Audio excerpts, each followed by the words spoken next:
আসসালামু আলাইকুম, কেমন আছেন সবাই? আশা করি সবাই ভালো আছেন। বন্ধুরা, আজকে আমি পাই নেটওয়ার্কের গুরুত্বপূর্ণ একটা আপডেট ছাড়াও 2-3টা ইয়ারড্রপ আপনাদের সাথে শেয়ার করব। তো ভিডিওটি স্কিপ না করে পুরো ভিডিওটি আমার দেখবেন। চ্যানেলে নতুন হয়ে থাকলে অবশ্যই চ্যানেলটি সাবস্ক্রাইব করবেন, যাতে করে নতুন নতুন আপডেট আপনাদের কাছে সহজে পৌঁছে যায়। আজকের আপডেটটা হচ্ছে পাই নেটওয়ার্কের অফিসিয়াল পেজে তারা দেখবেন যে একটা আপডেট দিয়েছে। এখানে বলতেছে যে ইনক্লুডেড 20টা পাই অ্যাপ, এটা যদি আপনারা অ্যাক্সেস দেন তাহলে ওটা আপনাদের নিজস্ব ঝুঁকিতে দিতে হবে। এখনও পর্যন্ত পাই নেটওয়ার্ক অফিসিয়ালভাবে এদের অনুমোদন দেয় নাই। তো আমি যদি এই আপডেটটা তাদের যদি ট্রান্সলেট করি বাংলায়, তাদের যে আজকের যে আপডেট সেটা আমি বাংলায় ট্রান্সলেট করে নিয়েছি। তো এখানে দেখতেছেন কোয়ার্টার 1 2025 ওপেন নেটওয়ার্কের জন্য প্রস্তুতির অংশ হিসাবে পাই নেটওয়ার্ক পাই ব্রাউজারে ইকোসিস্টেম ইন্টারফেসের মাধ্যমে মাইননেট পাই অ্যাপগুলিকে অ্যাক্সেসযোগ্য করে তুলেছে। একটি প্রাথমিক 20টি পাই অ্যাপ অন্তর্ভুক্ত করা হয়েছে। ভবিষ্যতে আরও অ্যাপের সঙ্গে অগ্রগামীরা মাইননেট পাই অ্যাপ্লিকেশনগুলি অন্বেষণ করতে পারে, তবে সতর্কতা অবলম্বন করতে হবে। সেগুলিকে আপনার নিজের ঝুঁকিতে ব্যবহার করুন। সেগুলি পাই নেটওয়ার্ক দ্বারা বিকশিত বা অনুমোদিত নয়। তো তারা এখানে বলে দিয়েছে যে এগুলা কিন্তু এখন পর্যন্ত পাই নেটওয়ার্কের অফিসিয়াল দ্বারা এটা যে অনুমোদন করা হয়নি। তো এটা আপনারা নিজস্ব রিস্কে নিজস্ব ঝুঁকিতে এগুলো আপনারা অ্যাক্সেস দিবেন, ঠিক আছে? অন্যথায় আপনাদের লসও হতে পারে।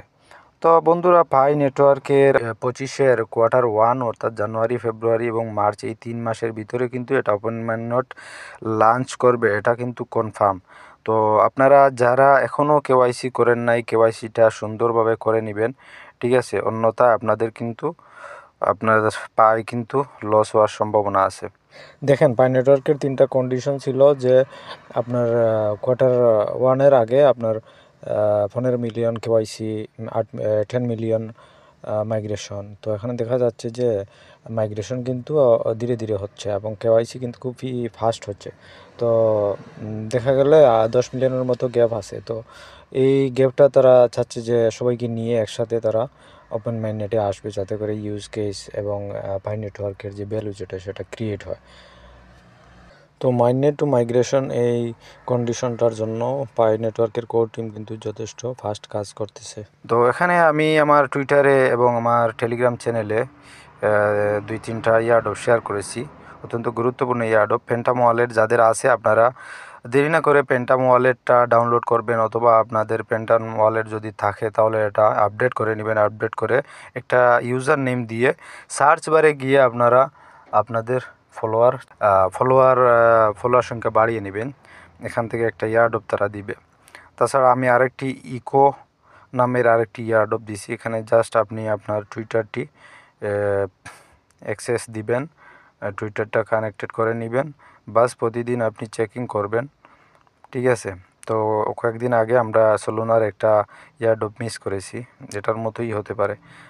আরেকটা আছে আপনার UXUI ওয়ালেট। তো এটা 100 মিলিয়ন আপনার ফান্ডিং রাইজ হয়েছে। তো এটাতেও আপনারা মিস করবেন না। আমার ভিডিওর ডিসক্রিপশন এবং আমার টেলিগ্রাম, টুইটার সব জায়গায় আমি শেয়ার করেছি, আপনারা জয়েন করে নেবেন, ঠিক আছে বন্ধুরা? তো পাই নেটওয়ার্ক কিন্তু আসলেই কিন্তু ধামাকা হয়ে 2025-এর জানুয়ারি, ফেব্রুয়ারি, মার্চের ভিতরে, ঠিক আছে? জিসিবি প্রাইস নিয়েও কিন্তু আপনার ইউজারদের মধ্যে অনেকটা কিন্তু সম্মতি। তো এটাও কিন্তু সম্ভাবনা আপনার 100 না হলেও 50% কিন্তু সম্ভাবনা আছে। আর প্রাইস যদি বলি তাহলে 50 থেকে 100 এটার ভিতরে কিন্তু পাই নেটওয়ার্কের পাই কয়েন লিস্ট হওয়ার সম্ভাবনা আপনার 90%। তো আমি আরেকটা জিনিস বলবো, পাই নেটওয়ার্কে যারা মাইনিং করতেছেন, একটা পাই হোক আর আপনার 1000 পাই হোক আপনার ওয়ালেটে, যাই হোক, এগুলো কিন্তু অত্যন্ত মূল্যবান, ঠিক আছে? এটা গোল্ড। তো আপনারা আপনাদের ওয়ালেটের যে পাস ফ্রেশ যেটা আছে এটা সেভ করে রাখবেন, কাউকে শেয়ার করবেন না।